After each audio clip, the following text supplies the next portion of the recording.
Good evening, everyone, and thanks for tuning in to KFI. And we got a lot of stuff to talk about today. We're going to make it pretty lively and a lot of ground to cover. So listen in, and if you have questions, please don't hesitate to call us. So first thing we want to talk about, and probably most important thing on the agenda, is the budget. There's going to be a supplemental budget that the Board of Supervisors is going to approve on Tuesday at 9:30 in the morning. You can call in to the supervisors to voice your opinion, but this is what they got waiting for the unsuspecting LA County residents.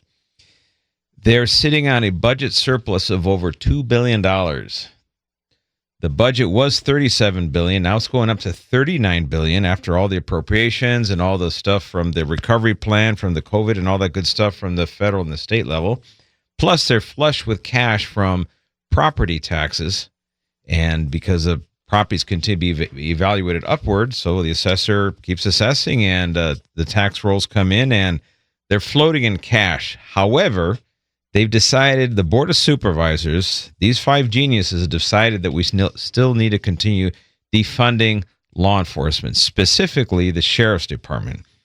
And not that we're dealing with a homeless crisis of a lifetime on us right now. We have a surge in homicides, and we'll talk about that a little bit later on. That's up of 60%. We have so many things that need to be addressed that directly impact public safety. And this is really important, folks. And the reason the budget is important is because it directly affects your public safety. The ability to put deputies out there on the street serving the community, the ability to have investigators to investigate crimes that already happened, for example, homicides. If we don't have enough homicide investigators, as the homicides keep spiraling, that means there's more cases per investigator. It takes a lot longer to solve. So the bad guys are still out there killing, doing what they do. So apparently the Board of Supervisors is okay with that. And hear me very carefully. According to their budget priority, they've believed in this care first, jail last mantra. That is their budgetary priority. I call that the crook first, victim last budget priority, because that is exactly what it means.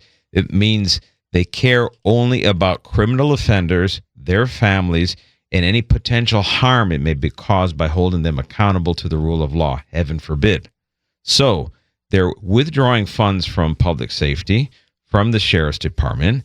They've decided to close Men's Central Jail, and that's got 4,500 inmates in there that are awaiting trial for the most violent crimes possible, including murder. And there's nowhere else to put them. Imagine that, 4,500 inmates, all of a sudden, they don't have a jail.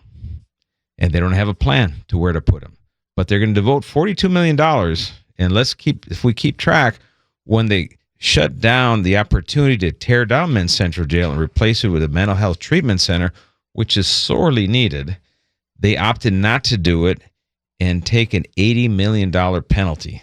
They burned that in one day, $80 million, by not building something that was sorely needed. And now they just want to close the jail without any alternative. And I guess the public demand, be damned. And that is a tragedy right there, folks. So if you live in LA County, make sure you get a hold of your supervisor, 1 through 5. Let them know what you think about their budget priorities, because they do not match the wishes of the community.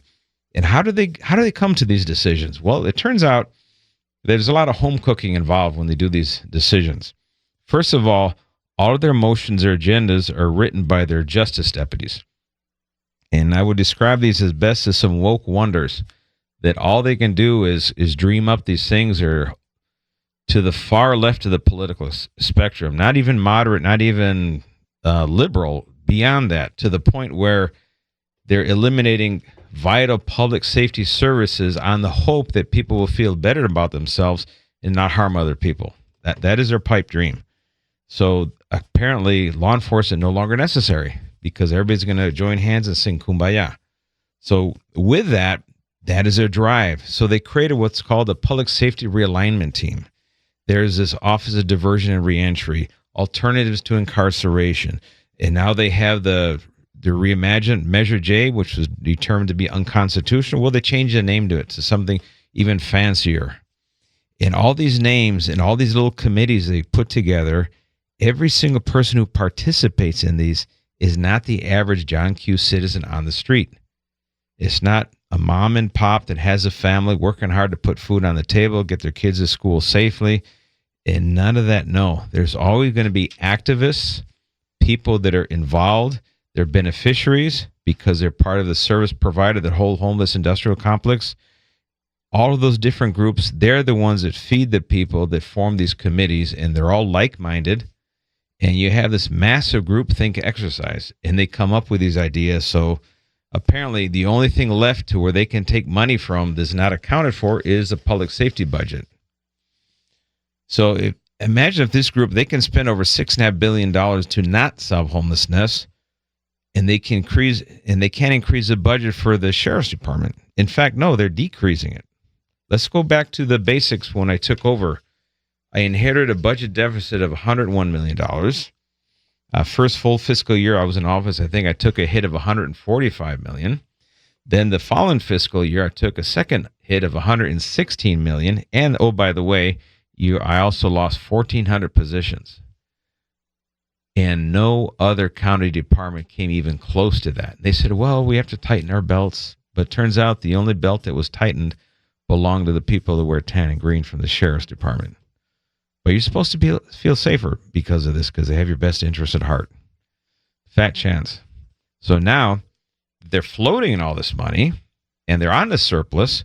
How on earth do they still justify decreasing the sheriff's department budget? How do they, think of that for a second. 1,400 less positions.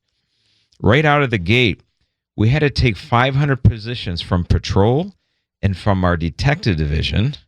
These are the people that fight crime and investigate crime, and we had to put them into our jail facilities to keep one of our jail facilities afloat that was in danger of being shut down for lack of personnel. So we're literally robbing Peter to pay Paul, and the public suffered as a result of it.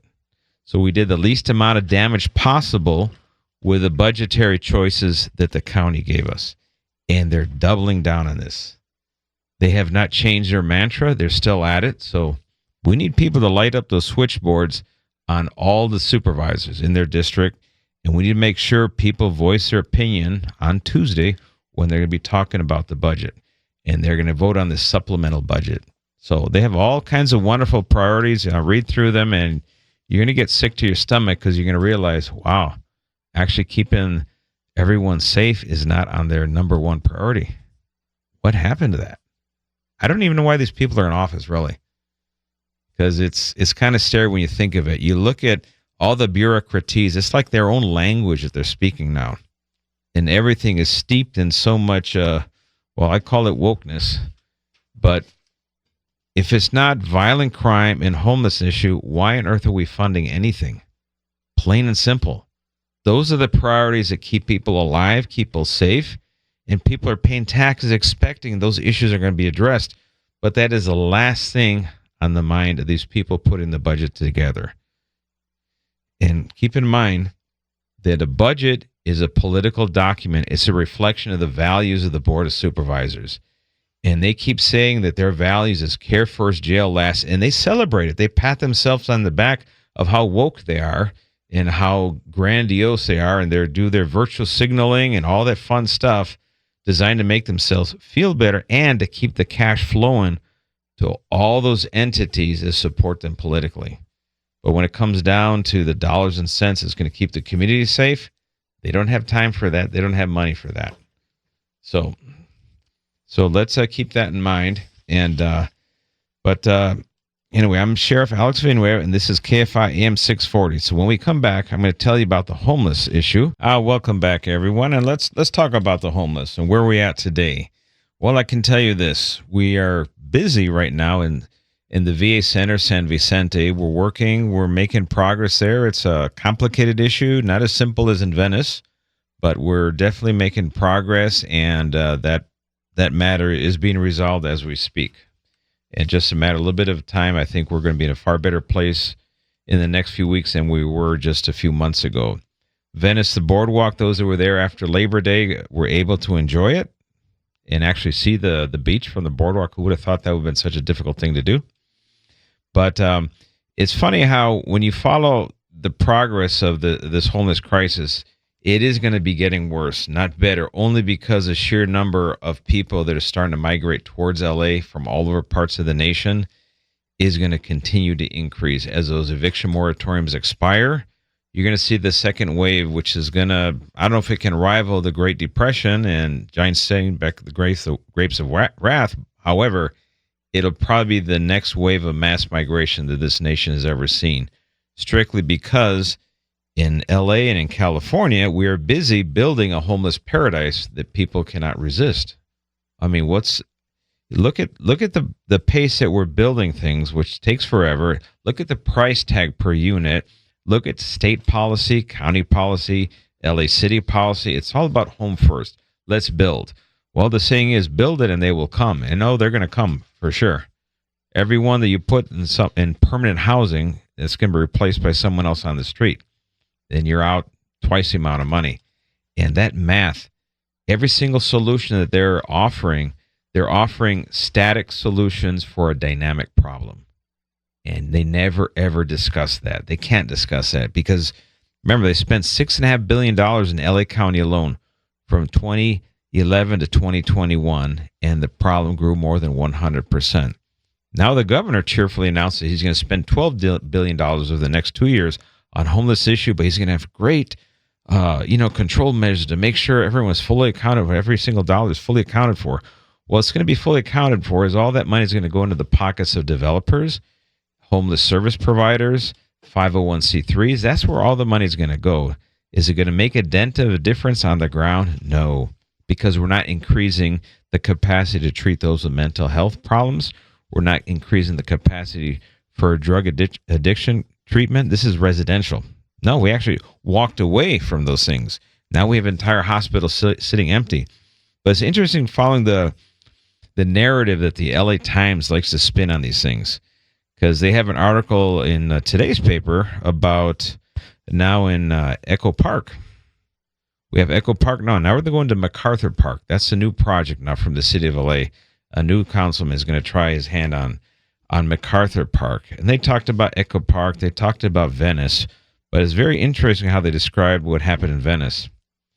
They said that, because remember, our councilman Buscaino was going to draw attention to the Venice boardwalk problem on June 7th when he showed up and a homeless lady appeared with a knife somewhere. There was a brief struggle, and that was indicative of the seriousness of the problem. Well, I was there that day later on, and then all of a sudden we hear Mike Bonin and his grandiose plans that the LA Times breathlessly announced it was in the work for months, but they were just waiting for I don't know what to get the ball rolling. So regardless of who got what started, the point is for 200 plus people that were on the boardwalk making it home, they finally got moved into transitional shelter, vouchers, some army shelter, and the Bell shelter for veterans run by the Salvation Army, some from West Coast Care, and that's a charity that actually reunites homeless people with their loved ones out of state, run by Ron Hooks, Pastor Ron Hooks. Outstanding job. Those are the type of collaborations that the LA County Sheriff's Department's Homeless Outreach Service team works with, in addition with LA Homeless Service Authority. But this is how the LA Times described my involvement there on the boardwalk.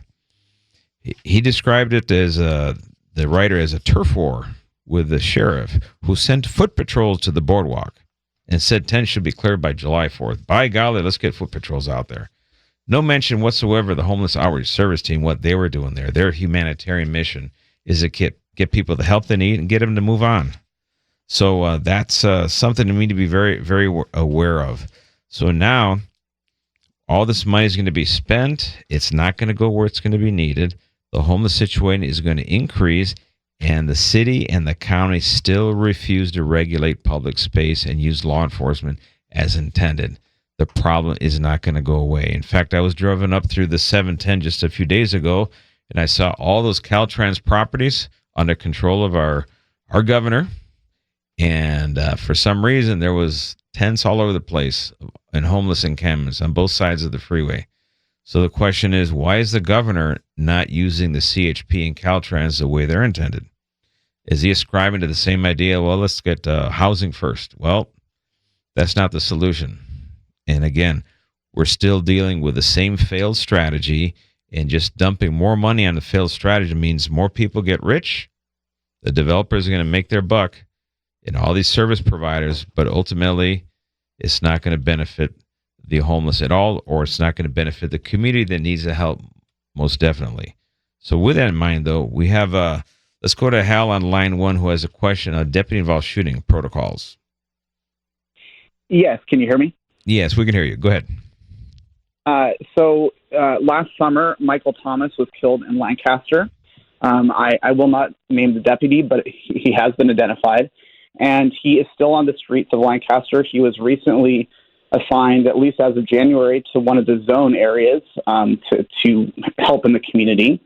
So I'd like to know, what is the protocol for removing deputies who have been involved in killings of citizens, and what is the communication that is done with the community? Because at the CAC meeting in Lancaster this past week, when the question was asked about this deputy, the captain would refuse to answer any question. So there's been no outreach done to the community about this issue, and we would like to know, what are you going to do, and what is the whole department going to do around this issue? Well, I can tell you this: every single case is investigated. There's a protocol. When the incident happens, the very first thing that happens is obviously the deputies respond to the scene. They contain the area. They get medical help for those who need help. They preserve the crime scene. If there's a suspect who's outstanding, they're going to try to locate the suspect. And then from there, they obviously homicide shows up because they have the handle on the deputy-involved shooting. The Justice System Integrity Division shows up from the district attorney's office. And we also invite the Office of Inspector General. So all three entities are going to do a walkthrough of the scene, and they're going to prepare, the homicide investigator going to prepare a very detailed report. It goes to the Justice System Integrity Division, and from there, they're going to decide the legality of the shooting. If the shooting is deemed to be lawful, well, then it goes to an administrative investigation to see if the deputy violated policy or was within policy. Those are the two-pronged approach that happens here. We're right now reforming that approach so we can do them both at the same time if certain conditions are aligned. For example, if the person was unarmed at the time of the shooting, and that's consistent with now what the Attorney General is doing. So it's we got to jump through a lot of hoops to get there, but it is all available online at LASD.org. Now, I'm at the break right here. So this is KFI, and when we come back, I'll tell you all about the so-called secret police for the truly individuals that they're incapacitated, they're gravely disabled because of their mental health situation or severe drug addiction. They're not getting it. So we need to work on that. But thank you for that, man. And we had one here from John on line 3, if we can handle that. Still here. Go ahead, sir. Yes, thank you. Thank you very much, Sheriff. I'll go over my situation, but I want you to know the people in this county think of you as America's sheriff. Anyway, I'll go back. I recently had jury duty, and I live in the city of Baldwin Park, so I decided I'd take public transportation. I'd take the Gold Line, and I thought, well, I made a foolish mistake. I thought from Union Station, I'll enjoy a beautiful walk from Union Station and go to the Superior Courthouse. I did my walk. As soon as I made it to Spring Street, tense all the way to the curb, impossible to walk all the way there. So I wiggled around Main Street, and I crossed the bridges over the 101, which had tents, which allowed me 1 foot of access. I'm sure you already know this. Yes. And on the way back, I said I wouldn't go through the same road. I'd take the subway.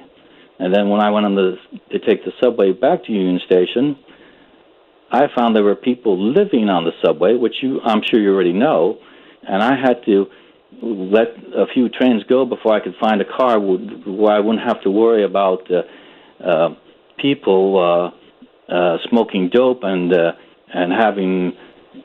being trapped in the car smelling like dope. And even when I went to the courthouse before, I'd had to be careful so I wouldn't be waiting in the court room for jury service, so I'd smell like hope. I know that you know about this, but I thought the other viewers would like to hear your thoughts on this. And also, as a man, I could travel the train, but as a woman, I don't know how a woman could travel the subway with these homeless people living on it. I'll tell you what, John, I know exactly what you're talking about. I see it every day, and I think each elected official needs to take that same trip you did They need to walk over. They need to walk around these tents. In fact, those tents that you were talking about just last week, they scraped a dead guy off the street right there in broad daylight. And we're losing 5 a day. And this, you got to laugh at this. There was a press conference or some kind of event where both Hilda Solis, supervisor, and Mayor Eric Garcetti were celebrating. They're giving free bus or a subway fare or transportation fare for students, K through 12 and junior colleges. And their goal is ultimately to have a free subway system so you don't have to pay anything. So imagine the homeless encampments that are going to be parked out on every single subway train, every single bus. It's great. Air conditioning, you spend the day there and you jump off at the end of the day to your homeless encampment, and life is great. So instead of having a transportation system doing exactly what you're doing, we're actually creating a homeless daycare system. And that is mind-boggling. So again, this is something that needs every single elected official needs to pay attention to. The directors of the Metropolitan Transit Authority are your same elected officials, supervisors, councilmen, mayor, and these people right now are doubling down on stupid when it comes to spending the taxpayer money on things that do not have to do with actually getting people from point A to point B, which should be the whole purpose of our subway and our bus lines. And with that, I'll tell you what, this is Alex Villanueva and KFI AM 640. And when we come back now, I promise you we're going to get back to those so-called secret police. Welcome back, folks. So now let's talk a bit about this secret police. It turns out to be not so secret after all. And let's give the backstory behind this. Way back when I first took office in December of 2018, there was a series of irregularities and a data breach that we launched an inquiry, which led to an investigation, and we obviously followed all the leads in that complicated investigation. And as a result of that, and the fact that we were already doing a lot of different investigations regarding public corruption, we got some requests from the DA's office. We even got a few from the Office of the Inspector General. Yes, and we routinely receive calls and requests from other cities to do investigations and complaints of criminal conduct. And sometimes they're like a policy of equality or like sexual harassment investigation administrative that small police departments really can't handle.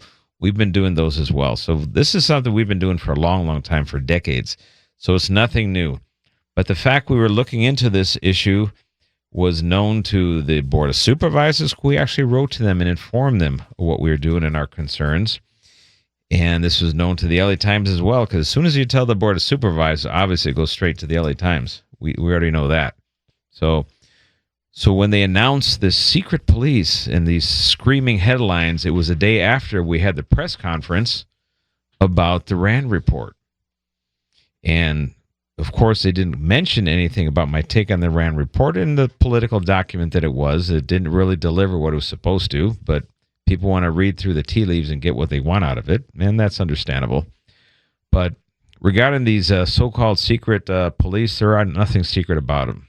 I've recused myself from all of this. The undersheriff takes charge of these investigations. There's a dedicated team of investigators, extremely seasoned. In fact, one of the investigations actually originated from the former DA's office, Jackie Lacey, and it was to exonerate someone who was convicted of murder and was in prison.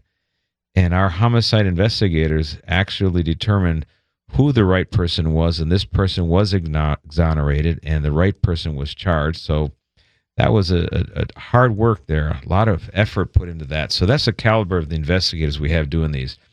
And from the Inspector General, we got another complaint, and it was a complaint about a former executive from the McDonald administration, which, of course, we have no love with. However, we followed the leads, we followed the evidence and the facts, and we determined that a person was not responsible for the allegation of perjury that he was accused of by the Inspector General. So that person was exonerated as well. Other cases, they're being delivered to the District Attorney's Office for filing consideration as we speak. Other ones go to the Attorney General's office, and some of them go to the Assistant U.S. Attorneys, depending on the nature of the crime. And we're in constant communication with all the parties. So what freaks out the political establishment is the fact that there's an independently elected sheriff who will never tire from investigating corruption, regardless of where it comes from. And we will take all leads, and we will take all effort to hold people accountable. from the rich and shameless to the rich and powerful, the politically connected. It does not matter. If the allegation is presented, we are going to determine if it's credible or not. And if it's credible, we're going to go from an inquiry to an investigation. We're going to assign the right people to the case, and we're going to present the case for filing consideration or alternative for a rejection, and no prosecution will be available. But what I will not do is look the other way, as previous sheriffs have done, and which is the main reason why the Board of Supervisors really is freaking out over an independently elected sheriff, because there's a lot of dirt going on in LA County, and they cannot count on a sheriff to look the other way. Says, I was not born and raised that way. In fact, I've been speaking truth to power my entire career as a young deputy, as a sergeant, as a lieutenant, fighting against the corruption of the Lee Baca and Paul Tanaka regime. Yes, so I had to laugh when I saw an article that came out in Wehoville, West Hollywood. And here we have the mayor of West Hollywood, one Lindsay Horvath, breathlessly announcing that she's going to put a motion in front of the West Hollywood City Council to denounce the secret police. It says, WeHo set to warn sheriff over investigation of political enemies. And this is something I think this young lady, I know she desperately wants to fill Sheila Kuehl's seat. Sheila Kuehl has already endorsed her, but she needs to get her facts before she puts her agenda items on the table, particularly if those that suit her political interests. We don't investigate people. We investigate crimes. We investigate allegations of crime. I could care less about someone who does not like me, is in some other elected position, throws rocks. Does not matter to me. What counts is there's an allegation of crime, then it will be investigated. I can assure you of that.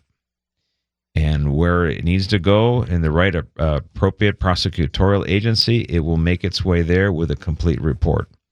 And we're also going to start putting these things online publicly, what we can disclose publicly, which is probably not going to be very convenient for the Board of Supervisors and all the people that are trying to throw rocks at the Sheriff's Department. Our job is to investigate crime, and constitutionally mandated by the California Constitution, empowered exclusively with that power of the investigative authority lies in the office of sheriff. And so we take that obligation and that responsibility seriously. So anyone wants to throw rocks at the so-called secret police who turned out to be not secret at all, well, knock yourself out. And with that, let me see here. We have a couple other things we want to go through, and this is something you need to also be aware of, and it kind of falls under this umbrella of what the board is doing against the Sheriff's Department. Remember, the board is spending your tax dollars to hire the county council to find ways to remove myself, the sheriff, from office. And they knew they didn't have a chance on a recall, so they said they wanted to explore all avenues to remove me from office. For exactly what? Of course, they could never determine that. And you're going to hear again and again from the board, transparency, accountability. But the problem is they cannot admit when we do reform, and we've done enormous amount of reform. In fact, we laid it all out in various press conferences available online. The board just cannot admit it because it goes against their false narrative. So they're going to keep playing this game over and over again and repeating it. So with that, all right, I'm the Sheriff Alex Villanueva, and this is KFI AM 640.